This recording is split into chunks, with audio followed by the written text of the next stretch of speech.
அர்ச்சனாவை பத்தி எதுவும் தெரியாம ஒன்னும் புரியாம கையை கட்டிக்கிட்டு பேசாம இருக்கிறது நரகத்துல இருக்கிற மாதிரி இருக்குங்க.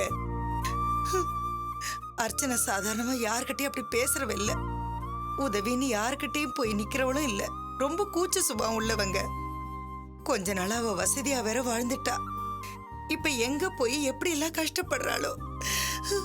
கஷ்டமா இருக்குதுங்க. அதுவும் இல்லாம அவ நேர மாச கர்ப்பிணிங்க. அவளுக்கு இப்ப பிரசவம் ஆயிடுச்சா? அவளுக்கு என்ன குழந்தை பிறந்தது? குழந்தை அவளும் நல்லா இருக்காங்களா? எப்படி இருக்காங்க? இதெல்லாம் நினைச்சா எனக்கு படபடன்னு வருதுங்க. கண்ணை மூடினாலே கெட்ட கெட்ட கனவா வருதுங்க. தயவு செஞ்சு என் நிலைமையும் கொஞ்சம் புரிஞ்சுக்கங்க. எனக்கும் புரியுது சிவகாமி. அர்ச்சனா எனக்கும் பொண்ணு தானே. நீ சொல்றதெல்லாம் தாண்டி அர்ச்சனாவுக்கு எதுவும் நடந்திருக்காதுன்னு நம்புறேன். அர்ச்சனா நல்லபடியா இருப்பான்னு என் உள் மனசு சொல்லிக்கிட்டே இருக்கு. அதுக்காக நாம பொண்ணை நம்ம தேடாம பேசாம இருந்துட முடியுமாங்க? எங்கேயாவது தேடி பார்க்கணுங்க. ஏங்க, ஒருவேளை அவ நம்ம சொந்தக்காரங்க யார் வீட்டுக்காவது போயிருப்பாளா? அவங்க இந்நேரம் நமக்கு தகவல் கொடுத்துருப்பாங்களே. அது மட்டும் இல்ல, அர்ச்சனா அந்த மாதிரிலாம் போற பொண்ணு இல்லையே. இல்லதாங்க. ஆனா இப்ப இருக்கிற சூழ்நிலையில ஒருவேளை அப்படி ஏதாவது போயிருக்கலாம் இல்லைங்களா? இல்ல சிவகாமி, அர்ச்சனா கையில பணம் இருக்கிறதுக்கு சான்ஸ் இல்ல. அதனால அவ வெளியூர் போயிருக்க மாட்டா. நெருங்கிய சொந்தக்காரங்க வீட்டுக்கு போயிருந்தா அவங்க உடனே நமக்கு தகவல் சொல்லிருப்பாங்க. தூரத்து சொந்தக்காரங்க வீட்டுக்கு போயிருந்தா? தூரத்து சொந்தம்னா கேளம்பாக்கத்துல என் பெரியப்பா பையன் ஒருத்தன் இருக்கான். அர்ச்சனாவுக்கும் அவங்கள நல்லா தெரியும். அப்படின்னா அவங்க வீட்டுக்கு போனை போட்டு அர்ச்சனா இங்க வந்திருக்காளான்னு கேளுங்க. ஃபோன் நம்பர் எதுவும் என்கிட்ட இல்லை. அட்ரஸையும் எங்க வச்சேன்னு தெரியல.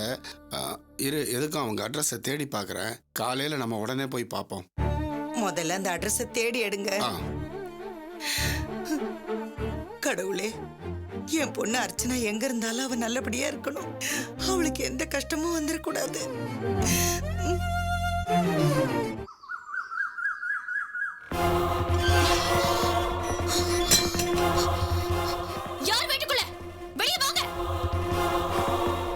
ரேவதி, எப்படிமா இருக்க?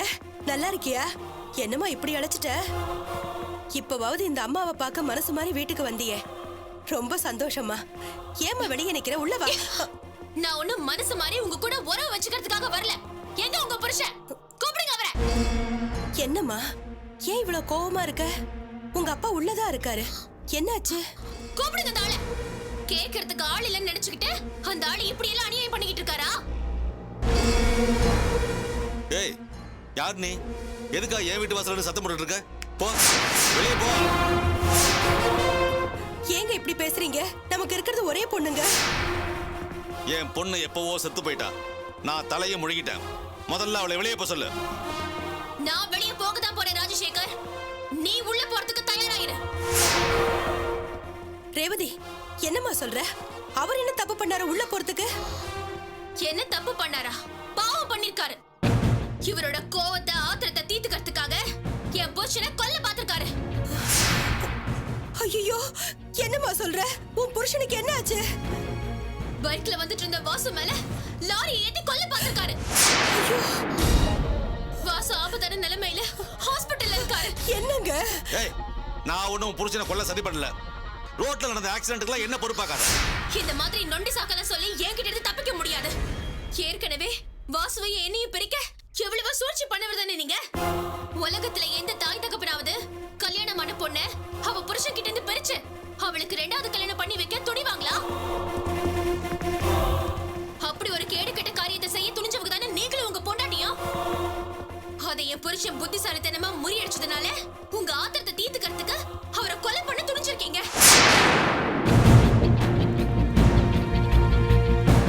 இந்த ராஜசேகர் ஒண்ணு கோடை இல்ல. 10 கொலை பண்ணாலும் தைரியமா நின்னு தில்ல நான் தான் கொலை பண்ணேன்னு ஒத்துக்குவேன். அதே போல செய்யாத ஒரு விஷயத்தை 100 பேர் வந்து கேட்டாலும் ஒத்துக்க மாட்டேன்.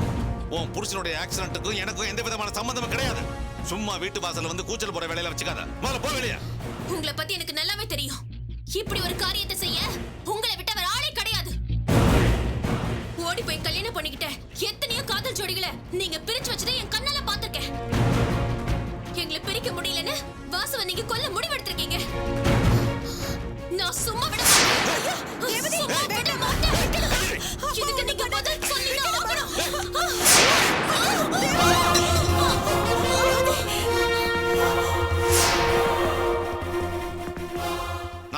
பண்ணலன்னு சொல்லிட்டு இருக்கல. ரொம்ப ஓவரா பண்ற. முதல்ல வெளிய போ. இல்லைங்க, எனக்கு என்னமோ நீங்க தான் பண்ணிருப்பீங்கன்னு தோணுது. ஏய், அறிவு கெட்டவளே. அவதான் ஏதோ உளறிட்டு இருக்கானா? உனக்கு ஏறியாச்சு. நீ அவ கூட சேர்ந்து உளறிட்டு இருக்க. நான் ஒண்ணும் வளரலைங்க. அன்னைக்கு அந்த வாசு உங்களை அவமானப்படுத்திட்டான்னு அவனை பழி வாங்கணும்னு நீங்க சங்கர்லிங்கத்துக்கிட்ட பேசல.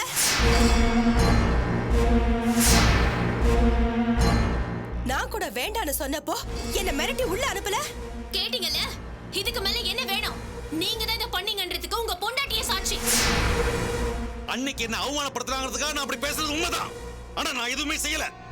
கோபம் தெரிஞ்சு நல்லா யோசிச்சு பார்த்து எதுவுமே செய்ய வேண்டாம்னு முடிவு பண்ணிட்டேன். அந்த சங்கர்லிங்கத்தை எதுவும் செய்ய வேண்டாம்னு சொல்லிட்டேன். இது எல்லாம் நம்பறதுக்கு நான் தயாரா இல்ல. இப்ப வாசு ஆபத்தான நிலைமையில ஹாஸ்பிடல்ல உயிருக்கு போராடிக்கிட்டு இருக்காரு. என் புருஷனுக்கு மட்டும் ஏதாவது ஒண்ணு ஆச்சு, உங்களை நான் சும்மா விட மாட்டேன். என் உடம்புலயும் கிரிமினல் ரத்தம் தான் ஓடிக்கிட்டு இருக்கு.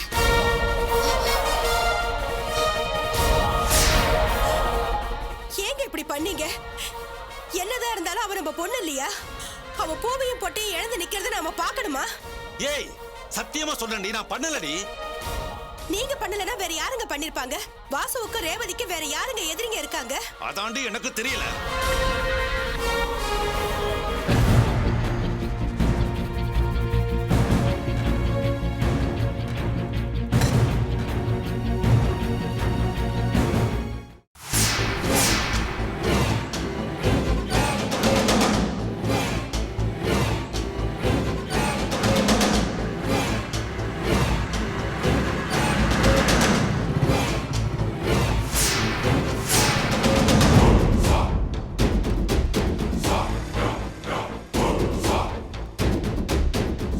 சொன்ன டைம்க்கு வர மாட்டியா? ஏன் இவ்ளோ லேட்? சாரி மேடம், வண்டியில ரத்தம் பட்டு இருந்தது. சரி விடு. அதை க்ளீன் பண்ணிட்டு வர லேட் ஆயிடுச்சு.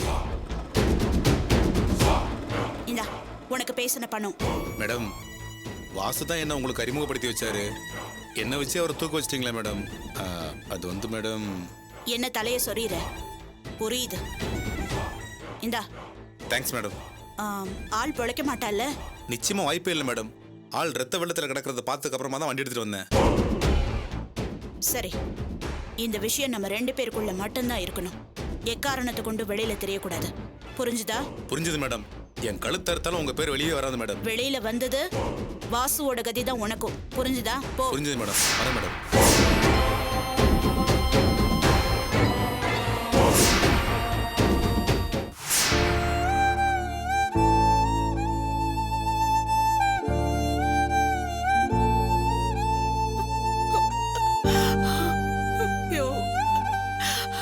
நம்ம வாசு பேச்சு மூச்சு இல்லாம கிடக்குறான் ஐயா.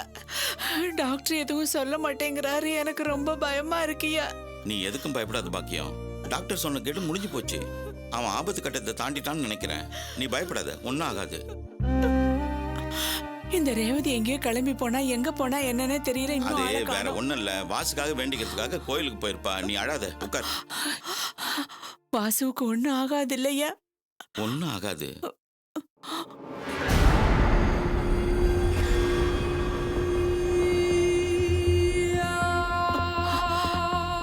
ரேவதி, கோயிலுக்கா போயிட்டு வர? இல்ல அத்தை, வாசுவோட நிலைமைக்கு காரணமான அந்த ஆளை போய் பார்த்துட்டு வரேன். என்னம்மா சொல்ற?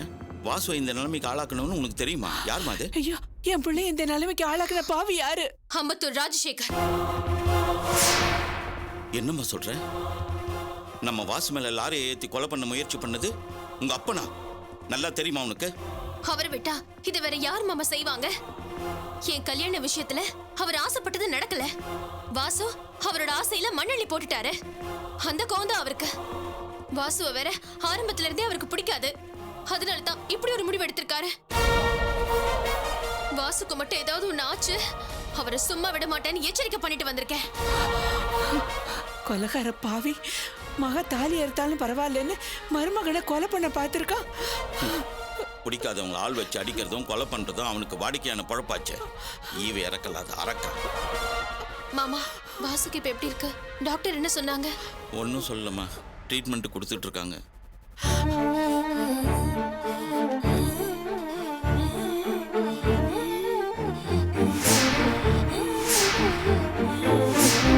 சிஸ்டர், வாசுக்கு இப்ப எப்படி இருக்கு? அவருக்கு மூச்சு திணறுது. நான் போய் டாக்டர் கூட்டிட்டு வரேன்.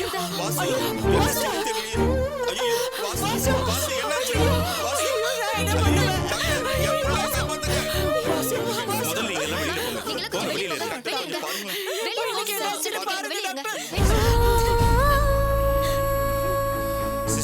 இன்ஜெக்ஷன் எடுப்பேன். டாக்டர் அவருக்கு என்னாச்சு? ஏன் திடீர்னு மூச்சு திணறுச்சு? தலையில அடிபட்டதுனால மூளைக்கு போற நரம்பு கட் ஆயிருக்குமா. ஐயோ, அதை சரிப்படுத்த முடியாதா? சின்னதா ஒரு ஆபரேஷன் பண்ணா சரியாயிடுமா, இல்லனா பேஷண்டோட உயிருக்கே ஆபத்து. அப்ப உடனே ஆபரேஷனுக்கு ரெடி பண்ணுங்க டாக்டர். ஆபரேஷன் பண்ணிதாமா ஆகணும். உடனடியா கவுண்டர்ல பணத்தை கட்டிடுங்க. எவ்வளவுங்க கட்டணும்? 4 லட்சம் ஆகும். 4 லட்சம் ரூபாய் எப்படி உடனே கட்ட முடியும் டாக்டர்? ஆமா, இமிடியேட்டா பணத்தை கட்டுங்க. அப்பதான் ஆபரேஷனுக்கு ஏற்பாடு பண்ண முடியும். நீங்க லேட் பண்ற ஒவ்வொரு நொடியும் அவர் உயிருக்கு ஆபத்து. ஐயோ என்னடி உடனே 4 லட்சம் ரூபாய் கட்டணுங்கிறாரு, எப்படி நம்மளால முடியும்? ஐயோ, இப்ப என் பிள்ளைய எப்படியாவது காப்பாத்தணுமே. என்ன பாக்கியம், என் தகுதிக்கு ஒரு 5000 10,000னா பரவாயில்ல, 4 லட்சம் ரூபாய்க்கு நான் எங்க போவேன்? ஐயோ, நம்ம பிள்ளைய எப்படியாவது காப்பாத்தியா, எப்படியாவது நீ என் பிள்ளைய காப்பாத்து. ஏதாவது ஏற்பாடு பண்ணு, ஏதாவது ஏற்பாடு பண்ணியா. பாக்கியம், நம்ம செல்வத்துக்கிட்ட போய் கேட்டா அவன் இந்த சமயத்துல நமக்கு கண்டிப்பா உதவி பண்ணுவான். போயிட்டு வரலாமா? ஆமாய்யா, இப்பவே போலாம். இப்பவே அவங்கிட்ட போய் கேட்கலாம். பணத்தை கட்ட சொல்லி ஆபரேஷனுக்கு ஏற்பாடு பண்ண ரேவதி, சொல்லாயா. நீ ஒண்ணும் பயப்படாத, தைரியமா இருமா. நாங்க போய் செல்வத்துக்கிட்ட பேசி எப்படியாவது பணத்தோட வரும். ஆபரேஷன் பண்ணி எப்படியாவது செல்வத்தை காப்பாத்திடலாம். பணத்தோட வந்துடுறோம்.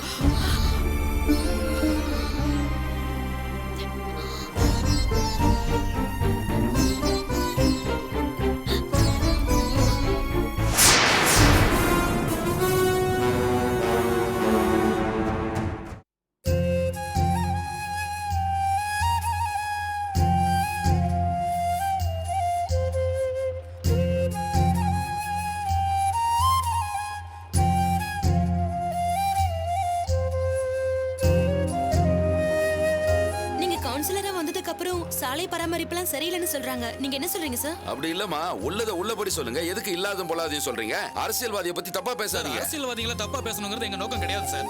எல்லாருக்கும் நன்றி. Okay sir. நன்றி சார். வாங்க போலாம்.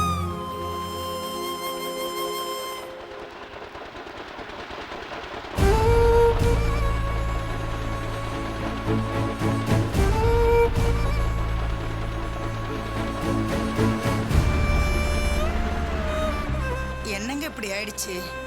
அர்ச்சனா உங்க சொந்தக்காரங்க வீட்டுக்கு வந்திருப்பான்னு அவளை தேடி நாம இங்க வந்தா அவங்களும் வீடு மாறி போயிட்டாங்களாம்.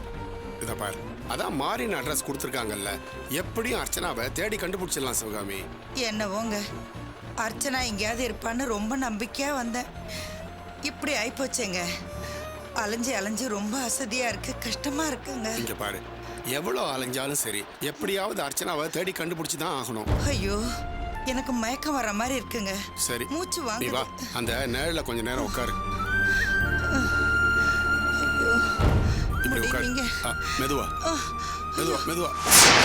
ஐயோ, சிவகாமி என்னாச்சு? சிவகாமி என்னாச்சு? சிவகாமி என்னங்க? ஐயா, அம்மா, கொஞ்சம் சீக்கிரம் வாங்கல, சீக்கிரம் வாங்க. சிவகாமி என்னன்னு தெரியலங்க, திடீர்னு மயக்கம் போட்டு விழுந்துட்டா. யாராவது தண்ணி கொஞ்சம் கொண்டாங்களே. தண்ணி விடுமா? கொடுங்க. சுகமி, கண்ணை மூச்சு பாரு. கொஞ்சம் உடம்புக்கு முடியாதவ, காலையில இருந்து அலைஞ்சதுனால மயக்கம் போட்டுட்டா போல இருக்கு. சிவகாமி, யாராவது கொஞ்சம் போய் ஆட்டோ கூட்டு வாங்களே, ஹாஸ்பிட்டல் கூட்டு போறேன்.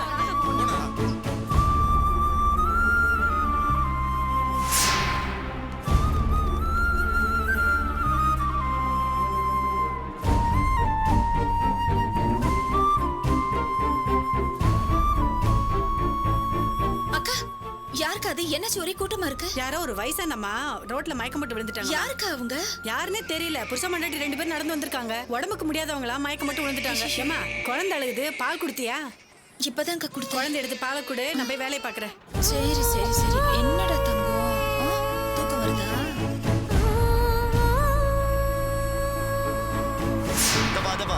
இந்த ஓரமா நிறுத்திக்கோ, தள்ளி நிறுத்து. தள்ளுங்கப்பா. யாராவது கொஞ்சம் ஹெல்ப் பண்ணுங்களேன். பாத்து பாத்து போமா. நான் சீக்கிரம் கொண்டு போனேன்.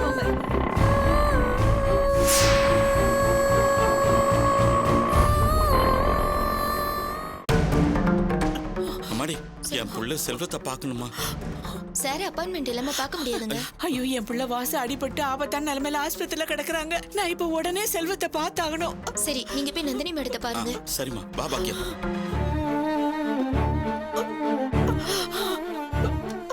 அம்மாடி நந்தினி. அம்மாடி, அம்மாடி. என்னாச்சு ஆண்டி, ஏன் அழுதுட்டு வரீங்க?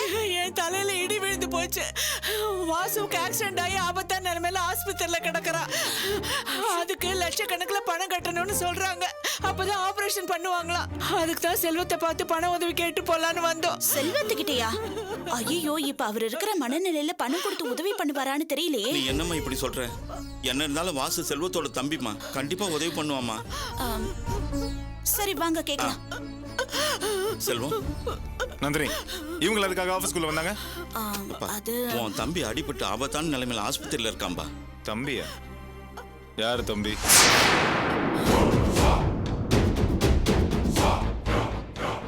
என்னப்பா இப்படி கேக்குற? நம்ம வாசுதான்பா. யாரும் அவன் மேல லாரியால மோதிட்டாங்கப்பா. உயிரோட இருக்கானா செத்துட்டானா?